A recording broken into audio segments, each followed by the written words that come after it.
ये वाला समझा रहे हैं ना, ओके। हमने इसको भी स्टडी किया, जितना सोचा था वो ब्लैक दिवाली की बात कर रहे थे। सप्लायर्स जितना सोचा था वो तो ले आए, सप्लाई कर दिया। अब प्रॉब्लम क्या हुई, 20-25 दिन पहले ब्लैक दिवाली डिक्लेयर हो गई।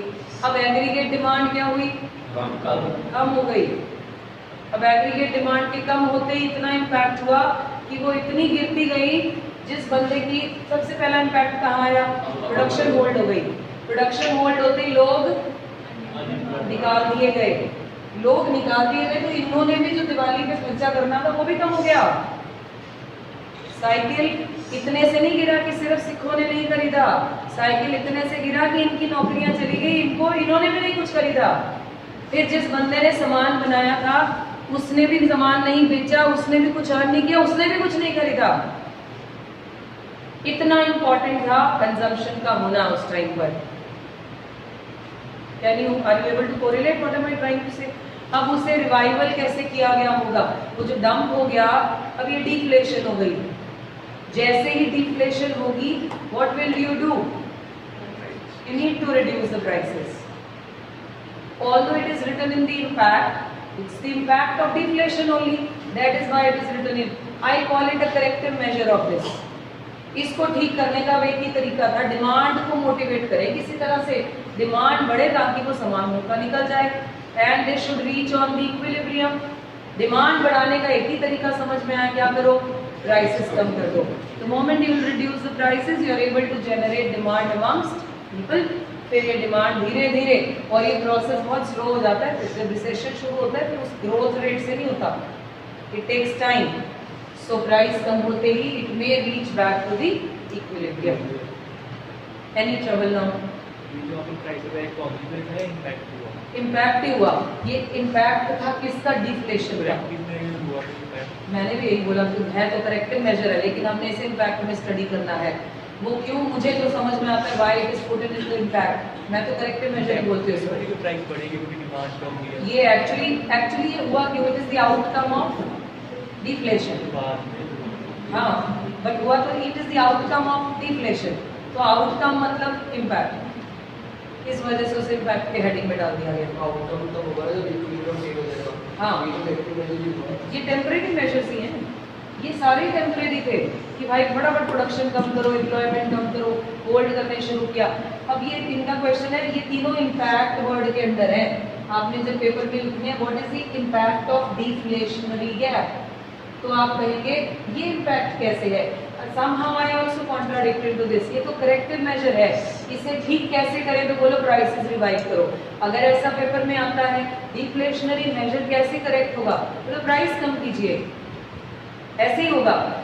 Why it is put in impact is because why this has happened due to deflation, इसलिए इसके इम्पैक्ट का नतीजा है, इसलिए उसको इसमें डाल दिया गया। What I can understand is, although I also say ये तो करेक्टिव मेजर है, इसको साइड में रखो, बट इम्पैक्ट का टाइटल के अंदर इसे स्टडी किया जाता है। आगे चलें, ओके, हाँ जी बोलो। तो भैया जो अगली production inventory will happen, production तो हो रही होती है, और प्रोडक्शन ऐसे नहीं होता कि वो हो गई और बंद हो गई। प्रोडक्शन हाउस सारा साल चलते हैं, लेकिन वो ज़्यादा बनाना है या कम बनाना है इसका डिसीजन लेता है प्रोड्यूसर, एम आई राइट? ऐसा नहीं होता जिसने क्रैकर्स बनाने उन्हें बना ले, फैक्ट्री बंद करके बैठ गया, जिसने कैंडल्स बनानी है वो बना ली, बाकी बंद करके बैठ गया। नहीं, production is happening, may be जितना बन गया उतना हो गया, बाकी धीरे धीरे चला रहा है। अब वो डिपेंड करता है मार्केट का रेट क्या है, मार्केट में बिकता कितना है। अगर स्पीड से बिकता है, his preference would be what, increase the production. ठीक है, हम कभी भी उसमें ये नहीं लिखेंगे, एक और बात समझो, तो दूसरे वाला था इन्वेंट्री बढ़ गई, आप ये नहीं लिखोगे प्रोडक्शन बंद कर दी जाएगी, आप लिखते हो प्रोडक्शन कम हो गई। समझ गए मेरी बात? श्योर? ओके, चले आगे। तो बंद बंद नहीं करानी किसी की प्रोडक्शन, कंट्री है, कंट्री में क्या इस टाइम पे भी कोई ना कोई प्रोड्यूस कर रहा होगा, production is happening through out the year. चले आगे, लीविंग 1 और 2 सीजनल इंडस्ट्रीज, उनको छोड़ के 1, 2 I mean proportion is less, बाकी सब जगह production is happening. Then comes to the third one. Third one के केस में क्या हुआ, This is my aggregate supply. This is what is aggregate demand. कौन सा actual या target? Target. C plus I targeted. अब इस केस में डिमांड सोच से क्या हो गई होगी? ज्यादा। सोची थी इतनी होगी, लेकिन अब क्या हो गई? ज्यादा। May be due to a reason of positive investment. सोच से ज्यादा इन्वेस्टमेंट आ गई, ये हो गई actual. There is a mismatch between actual and target, but this time actual is higher. अब लोग कितने हैं, ध्यान से समझना इसको। 100 लोग हैं ही कितने कंट्री में? 100। चाहिए कितने न्यू इक्विलिब्रियम के हिसाब से? May be 120। कहां से आएंगे? क्या ये सिचुएशन अचीवेबल है? 100 लोग हैं, 120 को नौकरी देनी है, क्या ये पॉसिबल है? जी नहीं। तभी तो प्रोफेसर कीन से बड़ी सारी कॉन्ट्रडिक्शन की गई। सर अंदर तो समझ में आता है, how can over happen? Then he talked about hold on. Over का मतलब ये नहीं है अचीव हो गया, लेकिन सिचुएशन तो आ गई ना। ये क्यों हुई? डिमांड जितनी जरूरत थी, जितना इक्विलिब्रियम था, उससे ज्यादा होता जा रहा है। Now let's talk about impact. तुम्हें अब बात समझ में आएगी। ये तो आ गई ना एम्प्लॉयमेंट का एंगल क्लियर। 100 बंदे हैं, हम तो 100 को ही लगा सकते हैं, 20 कहाँ से लाएं? नहीं ला सकते। लेट्स टॉक अबाउट इम्पैक्ट, तब आपको सारी स्टोरी समझ आएगी। लेट्स टॉक अबाउट आउटपुट में कोई चेंज आएगा? 100 प्रोडक्शन यूनिट्स अलाउ करती हैं 100 यूनिट बनाने की, उतनी बनेगी क्योंकि कैपेसिटी क्या है? उतनी ही है। So there will be no change in output. Output can reach only up to 100। बंदे कितने? 100, इससे ज्यादा। It means will there be any change in employment? No, this will remain same. Then let me talk about prices.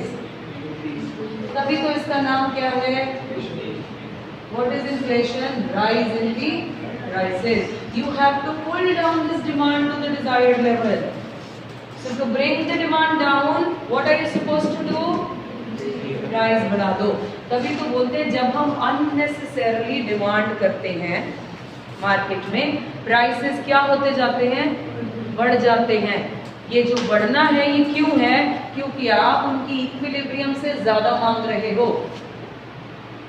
फिर वो कहते हैं आपको discourage कैसे किया जाए? प्राइसेस बढ़ा दीजिए। प्राइसेस बढ़ते ही में भी डिमांड थोड़ी कम शिफ्ट हो और हम वापस कहाँ स्टोर हो जाएं? इक्विलिब्रियम पर। Are you sure you clear to this topic? पक्का? चले आगे। मैंने 2 चीजें हमेशा हर साल ऐसे ही पढ़ाई हैं, एम्प्लॉयमेंट को इनके साथ कनेक्ट करके।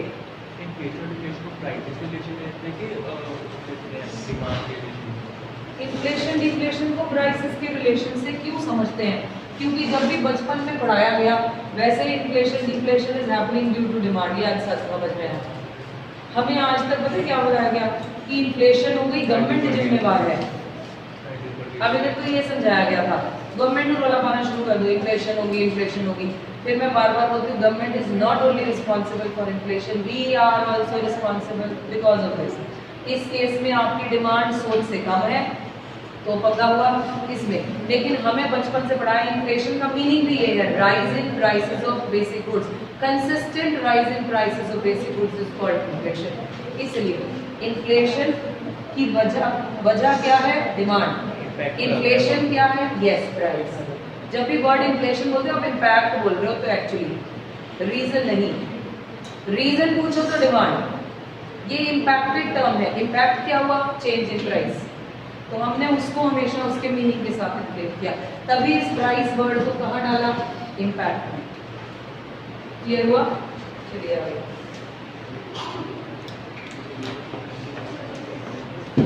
देखिए जरा लेवल्स ऑफ इक्विलिब्रियम में 8.9 पेज पे आओ जल्दी से। 8.9 It is a situation in the economy when AD is equal to AS corresponding to full employment. This means all the factors which are willing and able to work get the work at prevailing wage rate. मिल गया? ये term क्यों लिखी हमने? Employment की है। This will also mean that there is no, underline, no involuntary unemployment. during this period of time.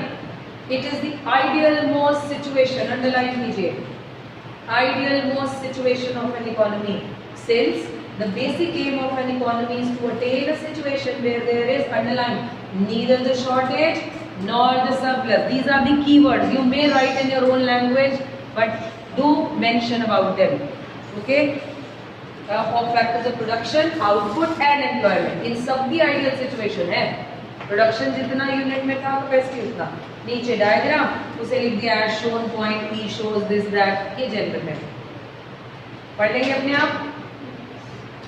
इसमें कुछ खास वर्ड्स नहीं है, इसलिए मैंने इसको नहीं लिख दिया. अंडर एम्प्लॉयमेंट में आइए. It is a situation in the economy when AD is equal to AS prior to, underline कीजिए, you have to mention where it occurs, prior to full employment.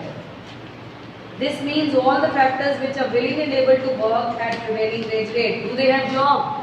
No, does not get the work. सबको नहीं मिला, doesn't get the work.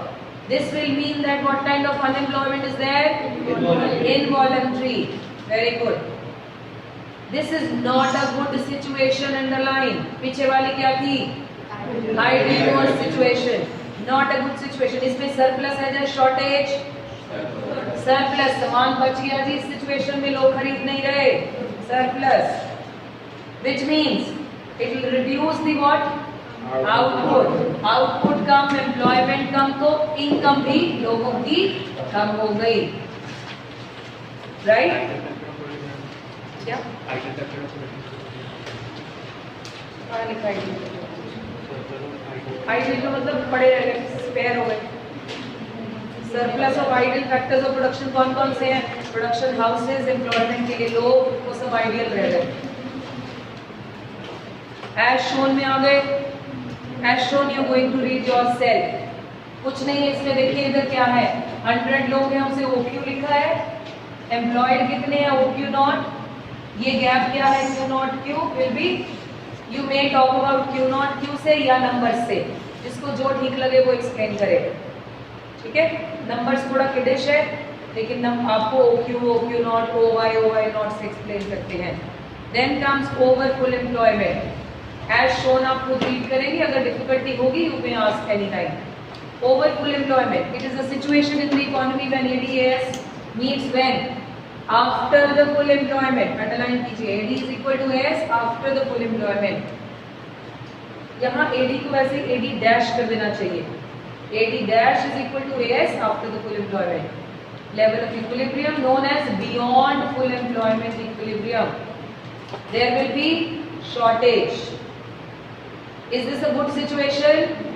No. Since short supply of factors of production in comparison to their demand. पीछे supply जो factors of production थे बच गए थे, यहाँ क्या हुए? शॉर्ट पड़ गए. So this will lead to, अब सुनिए इधर क्या होगा. ये पता है इन्फ्लेशन क्यों हुआ? ये जो बंदे हैं इन्हें पता चला, ऐसे लेते हैं, एक जॉब इंटरव्यू के लिए ऐड आई, उसमें लिखा है 120 एम्प्लॉइज की जरूरत है, आएगी 100.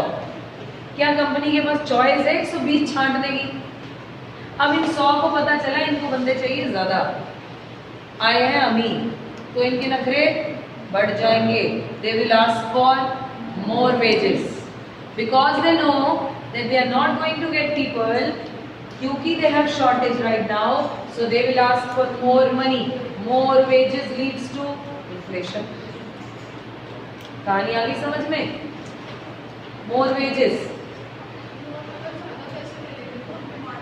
आप सिर्फ लेबर का एंगल चेक कर रहे हो, कंपनी के एंगल से it is costing them more. Costing them more means कहां से कंपनसेट होगा? वो भी प्राइस बढ़ा देंगे. अल्टीमेटली बर्डन किस पे आ जाएगा? कंज्यूमर पे, in relation to inflation. Okay हो गया? As shown in the diagram, वो सब आप खुद पढ़ लेंगे. चलिए आगे. हाँ बच्चे,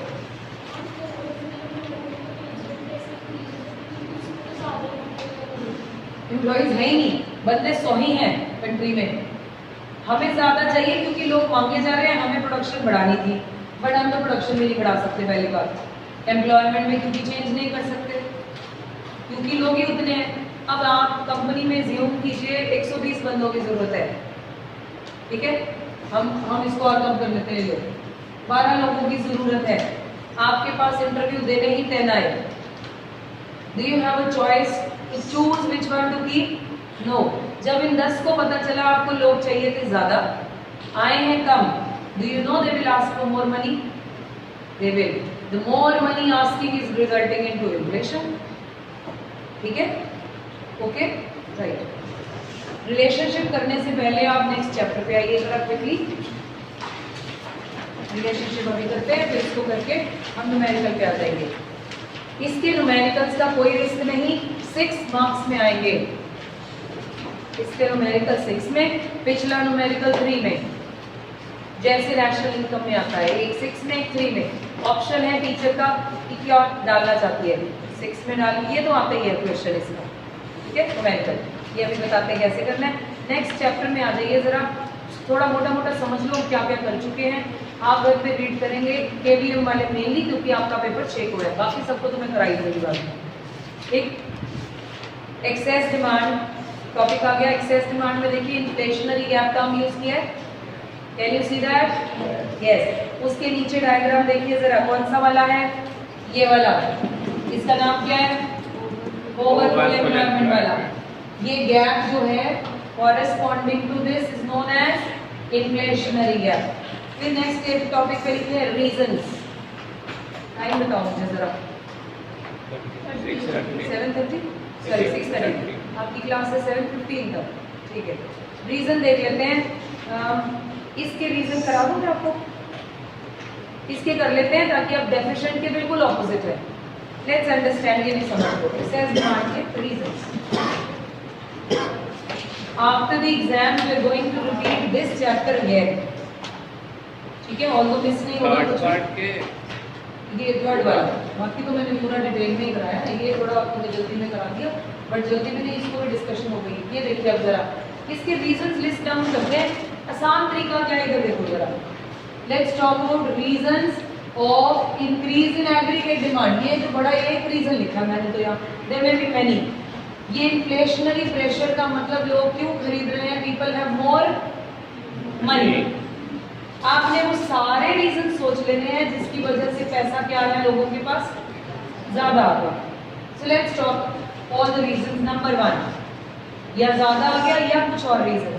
फर्स्ट हेडिंग लिखा है आपके वहां पे, प्रोपेंसिटी टू कंज्यूम इंक्रीज हो गई। प्रोपेंसिटी का मतलब क्या था?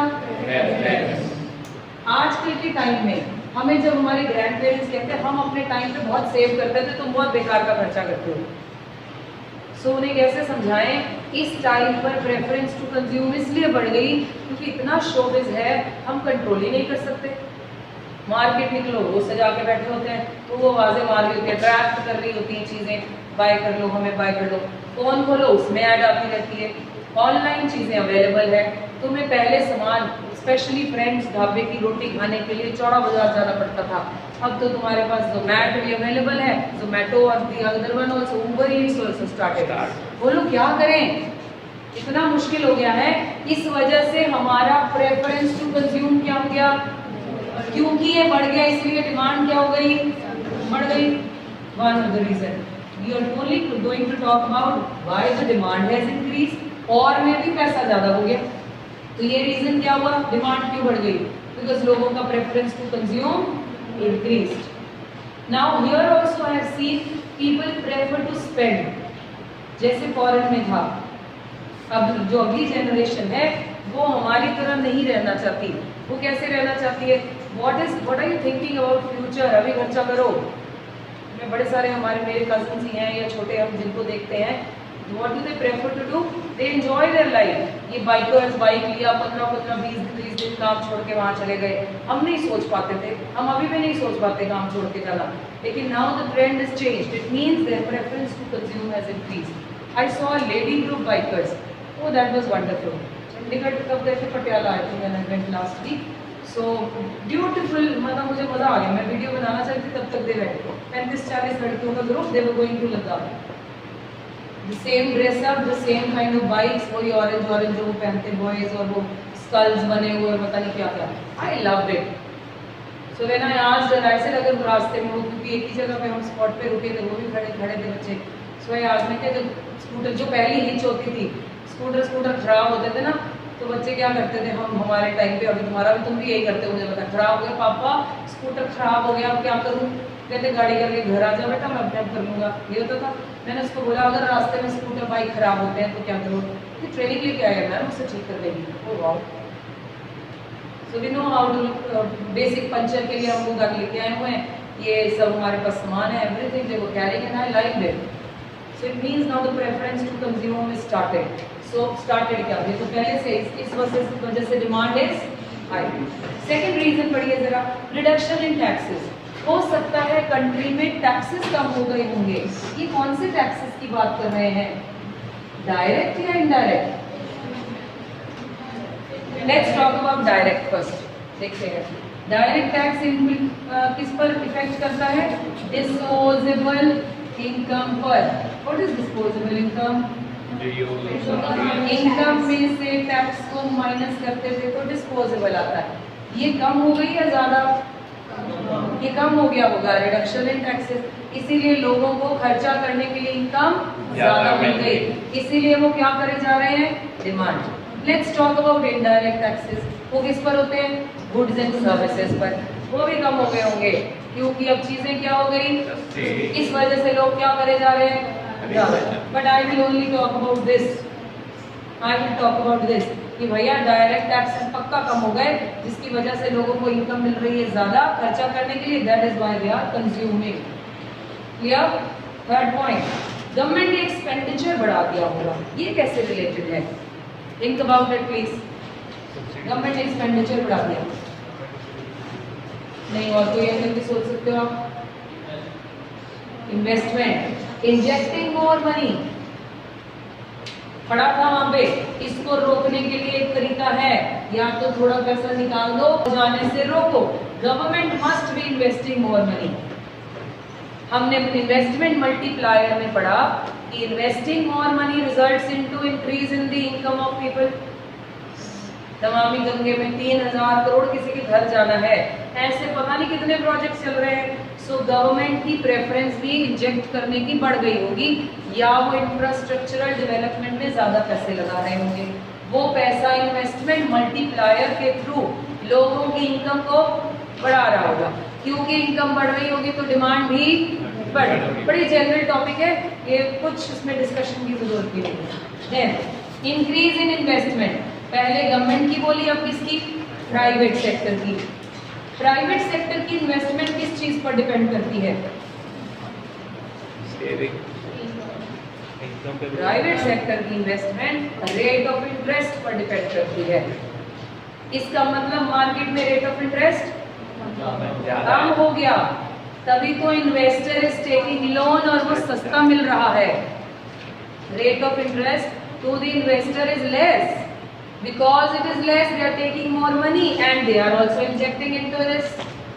वो पैसा भी इन्वेस्टमेंट मल्टीप्लायर के थ्रू किसी ना किसी के घर की इनकम बनेगा और वो खरीदेंगे, इस वजह से डिमांड बढ़ गई होगी।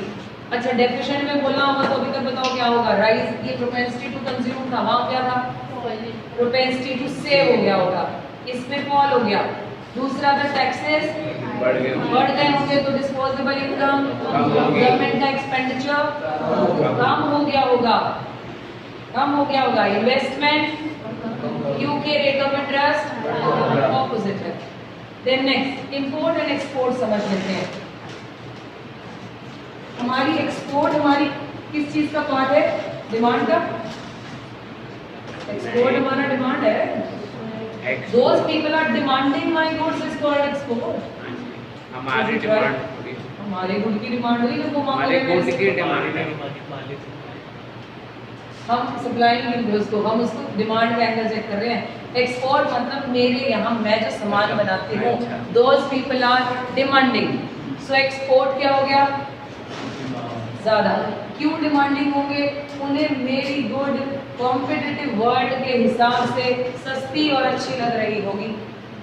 अच्छी तो छोड़ो, सस्ती लग रही होगी, क्योंकि they compare only prices. So क्योंकि मेरा सामान उन्हें कंपैरेटिवली सस्ता लगा होगा, so they are also asking and my export increased, which results into increase in demand. What happens to import, import लिखा है कम। अरे भाई उनको मेरा सामान सस्ता लग रहा है बाहर बैठे, तो लोकल वालों को मेरा सामान क्या लग रहा है, वो भी तो सस्ता लग रहा होगा। Why would they buy imported goods? They will also buy my good. तभी मैंने पहले एक्सपोर्ट एंगल लिखा। दोबारा सुनो, एक्सपोर्ट, फॉरेन वालों को मेरा सामान, इंडिया का सामान सस्ता लगा, इसलिए they are asking for more and more. So मेरा एक्सपोर्ट बढ़ गया। अब हमारे लोगों की बात करते हैं, हमारे इंडियंस को फॉरेन वालों को मेरा सामान सस्ता लगा, तो मेरे अपने बंदों को भी तो हमारा सामान क्या लगेगा, सस्ता, क्योंकि वो भी किससे कंपेयर कर रहे हैं, इंटरनेशनल मार्केट से। आप भी किससे कंपेयर कर रहे हो, इंटरनेशनल मार्केट से। इसका मतलब जो इंपोर्टेड गुड्स हैं those must be expensive in relation to domestic goods. तो लोकल लोग भी इंपोर्ट कम हो गया, यानी इंपोर्टेड गुड्स की डिमांड, तो फिर वो क्या खरीद रहे हैं, डोमेस्टिक गुड्स। तो demand for domestic goods must have increase. Are you able to understand? Sure. So this is the point. These all are the points or the reasons of this. Impact आपने पढ़ लिए। क्या क्या impact था inflation का? Inflation का impact सबसे पहला किस पे, आउटपुट पे। क्या होगा, कोई चेंज नहीं आएगा, क्योंकि भैया आप ऑलरेडी इक्विलिब्रियम पर हो। एम्प्लॉयमेंट में क्योंकि ऑलरेडी फुल इक्विलिब्रियम अचीव कर चुके हो। What about prices, that is written here. इसके पीछे वाला है deficient demand, which is just opposite to what we talked about right now. Check कर लो, ठीक है। Reasons are opposite, impact is opposite. इस चैप्टर में से क्वेश्चन यही वाले आने के चांसेस होते हैं, इन्फ्लेशन डिफ्लेशन। क्वेश्चन आता है discuss inflationary gap in detail, 4 number. अब इन्फ्लेशनरी गैप का तो इतना जो मीनिंग है, फिर आप उसके साथ 2 ही चीजें अटैच करने को, रीजंस एंड इम्पैक्ट। 6 मार्क्स में दे रहा है, 6 रीजन नहीं लिखने, 3 रीजंस 3 इम्पैक्ट। क्या बोला मैंने, अगर वो ओपन एंडेड सा क्वेश्चन छोड़ दे, या तो लिखे 6 मार्क्स में discuss inflation with its reasons, तब तो 6 के 6 रीजंस बनते हैं। उसने बोला डिस्कस इन्फ्लेशनरी गैप या right a short note on inflationary gap. How can you describe a situation of inflationary gap. Inflationary gap तो इतना सा था, मीनिंग देके डायग्राम। उसके बाद क्या है, रीजंस एंड इम्पैक्ट। 6 नंबर है ना, 3 रीजंस 3 इम्पैक्ट। क्लियर होगी बात। अब आइए पेज 9.8 पे। 9.8 को छोड़ दो, 9.10 पे आ जाओ। ये छोटा सा क्वेश्चन हम दोबारा भी समझाऊंगी आपको, डू नॉट वरी। एग्जाम से पहले एक बार फिर से इसे रिवाइज करेंगे, ठीक है। 9.10 क्वांटिटेटिव इंस्ट्रूमेंट्स नजर आ रहे हैं, पहले देखे हुए हैं कहाँ पे, बैंकिंग में। ये सारे बैंकिंग के हैं, जो पेज छुड़वाया वो गवर्नमेंट का है, ठीक है, वो समझा दिया जाएगा। बैंक रेट, OMO, ये सारे, ये किसका पार्ट है, जो मैंने दिया है, चेक कर लेना। इसमें इन्फ्लेशन डिफ्लेशन दोनों क्वालिटेटिव पीछे दिए हैं, उसके पीछे मैंने जगह छोड़ दी। जो मैंने आपको लिख के दिए हैं बेटा, ये है एक्सेस डिमांड के, पीछे जगह आपको खाली दिख जाएगी, वो किस लिए छोड़ी है। द बेस्ट वे इज इसे याद करिए, इसका ऑपोजिट करके डेफिनेशन में लिख लीजिए, आपकी प्रैक्टिस हो जाएगी। Any trouble? Now that's all about this. अब न्यूमेरिकल्स पे आइए, पीछे चले, पेज 8.13 पेज पर आइए। Multiplier relationships. मल्टीप्लायर का आपसे पूछ रहे हैं, इधर देखो बेटा, रिलेशनशिप्स चेक करते हैं। Multiplier with MPC and with MPS। बड़ी जनरल सा टॉपिक है, बट कभी कभी ऐसा भी चीजें अटका देती हैं। Let's talk about with MPS। फॉर्मूले के हिसाब से वैसे तो आपको पता चल रहा है कैसा रिलेशन है, इनवर्स रिलेशन है, बट ऐसा नहीं फॉर्मूला के हिसाब से दिख रहा है इनवर्स होगा, तो प्रूव करो, ठीक है, प्रूव कर लेते हैं। वी विल से MPS का मिनिमम नंबर कितना होता है, 0। MPS का मैक्सिमम नंबर कितना होता है, आप 0 पुट कीजिए, इसमें क्या मिला, इंफिनिटी। यहाँ पुट कीजिए 1, कितना मिला? जब ये छोटा नंबर था ये बड़ा है, ये जब ये बड़ा नंबर था ये छोटा है, ये छोटा है, मतलब it is falling and this is increasing, so this is how we are saying what happens is there is a negative relation. Prove करना पड़ेगा, ठीक है? अच्छा वो लिख देते हैं और drama show with 4 examples. 4 examples, ऐसे तो 2 ही हैं, तो 20 के और नंबर ले लो, बोलो लैपटॉप से बोलो 10 एग्जांपल दे देते हैं इसमें के और 2 एग्जांपल्स डाल दीजिए, ये भी पुट करो, आंसर निकाल दो, तो भी बिहेवियर तो वैसा ही होगा, ये इंक्रीज हो रहा है, ये फॉल हो रहा होगा। Hence we are saying there is a negative relation between K and MPS. Is it difficult? आपको मेरी बात समझ में आई? राइट, अब लेट्स टॉक अबाउट एमपीसी से रिलेशन कैसा है। ये पॉजिटिव है, कैसे पॉजिटिव है? इसे अगर हम सॉल्व करें मैथमेटिकली तो भी पॉजिटिव ही आएगा, लेकिन हमने वहाँ मैथमेटिकली तो है ही नहीं, हम भी ऐसे ही करेंगे। हमें पता है एमपीसी लीस्ट नंबर क्या है, मैक्सिमम नंबर क्या है 1। Let's put in here k is equal to 1/1 minus 0 means 1/1 which is 1. K is equal to 1/1 minus 1 which is 0. Is with the increase in MPC, the value of K also increases. Hence, there is a direct relation. कोई problem? MPC और MPS ranging between 0 to 1 ही होते हैं. Their summation is equal to 0, 1. और ये भी बात याद रखनी है कि लेस देन 0 तो होते ही नहीं, क्योंकि या तो आप डेल्टा y को पूरा का पूरा कंज्यूम कर सकते हो, तो MPC 1 तो MPS 0, क्योंकि you have not saved anything. ठीक है, MPC MPS पढ़ना एक बार दोबारा से। ओके जी, चले आगे। अब आइए आप अपने न्यूमेरिकल शीट पे। कुछ तो नहीं हुआ है?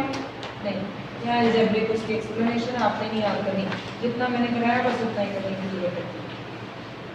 17 तक कोई डाउट था? नहीं? यह समझ? इसमें क्वेश्चन था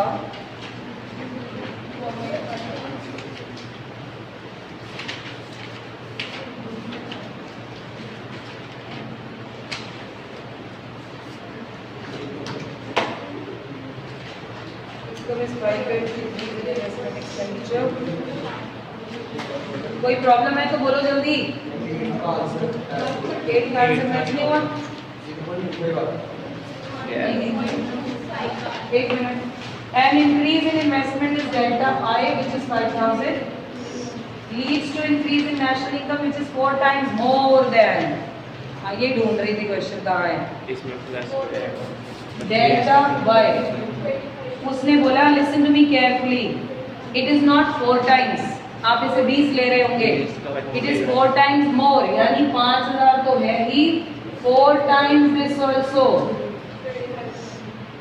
अगर लिखा हो 4 टाइम्स है तो 20,000 लीजिए, उसने बोला 4 टाइम्स मोर देन दिस, सो ये तो है ही, इसका 4 टाइम्स और, आंसर आ गया। उसमें एक और क्वेश्चन देखो, उसमें 5 टाइम्स लिखा है, 6th नंबर क्वेश्चन, इसको 8 और 6 को हाईलाइट कर लो, बाद में भी प्रैक्टिस के टाइम में मोर को सर्कल कर लो। 6th क्वेश्चन में लिखा increase in income is 5 times the increase in investment expenditure, ये 5 टाइम्स ही है। अगर लिखा होता 5 टाइम्स मोर तो ये 6 हो जाता, अगर वो 1 है तो ये 6 होगा।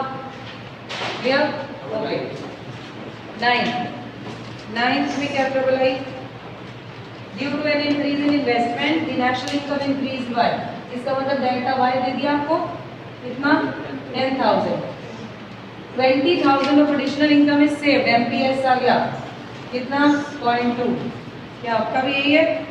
सेव्ड लिखा है, आपको कंज्यूम ना लिखा हो, बस इंक्रीज इन इन्वेस्टमेंट निकालना है। कैसे निकाले? पहले के निकाल लो, के निकाल के इसके सामने वैल्यूज में डाल दो। मैं ठीक बोला है? 1 सम्स हो गए कितने? सारे। चलो अब आते हैं जी 18th नंबर से। 18th 19th अगर आप देखें तो एडीएस के फॉर्मूला लगाना है C+I C+S। ठीक है, which I am not going to do, बड़ा ही जनरल टॉपिक है। I will do it with you is the 20th number question. उसके बाद के सारे क्वेश्चन उससे ही रिलेटेड हैं, ठीक है। 4-5 आप मेरे पास करेंगे, बाकी आप अपने घर पे पढ़ करेंगे। कल का दिन ही इसके डाउट्स लिए जाएंगे and tomorrow we are going to do price determination chapter and एक दो टेस्ट बचे उनके मोटे से करेंगे। 20th नंबर क्वेश्चन से ऊपर वाले जो क्वेश्चन है 18-19, इसमें फॉर्मूला लगने वाला है AD is equal to C plus I, AS is equal to C plus S, बस इससे ज्यादा कुछ नहीं।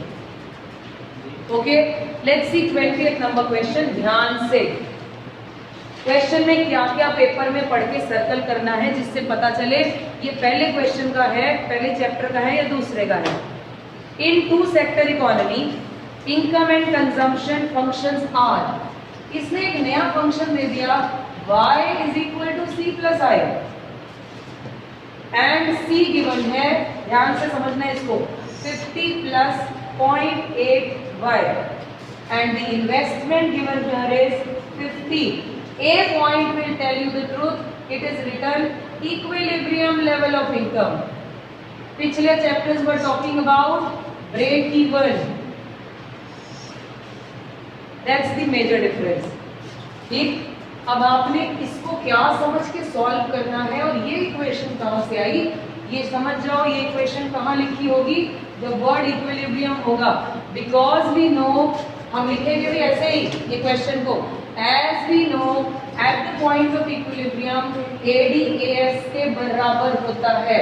और हमें ये भी पता है 2 सेक्टर में AD C plus I होता है और AS is equal to, ये तो ठीक है, इसको यहाँ पुट करो जरा, ये आ गया AS, ये क्या है, तो ठीक है, तो लिखिए सिचुएशन फिर। इक्विलिब्रियम पर ADS के बराबर है, पक्का।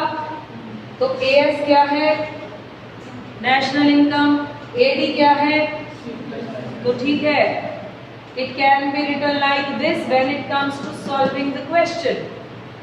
Now let's put the values. Y remains Y, C needs to be replaced with equation, समझ लो पहले, बाद में सारे तुमने करने हैं।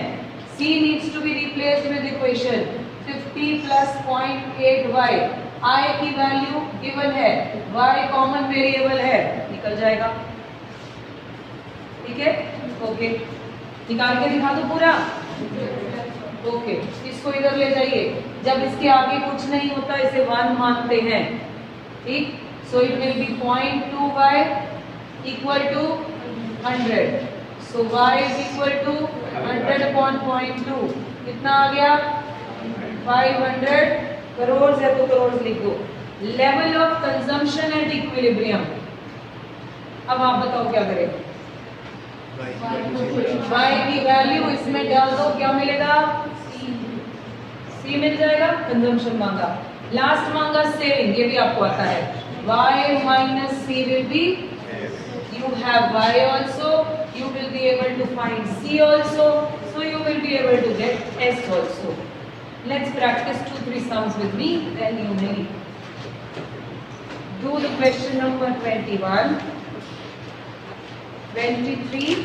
मैम सेविंग निकालनी जरूरी है, saving is equal to investment 50, अभी लिख के प्रूव करना पड़ेगा। S is equal to Y को फिर इससे पहले ले जाना, eight the point of equilibrium S is equal to Y, फिर लिख दो S is equal to Y। But मेरा मानना है पूरा सॉल्व करके देखो, प्रॉब्लम क्या है, नंबर दे रहा है डी पार्ट में, लेवल ऑफ कंजम्पशन निकालनी है, ये देखो ये कंजम्पशन है, जो Y निकला इसे यहाँ पुट कर दो, C आ गई। कौन सा क्वेश्चन बोला मैंने, 21, 23, एक और देना था ना, 3 कराने हैं, 21, 23 and you may do it 29, that is enough।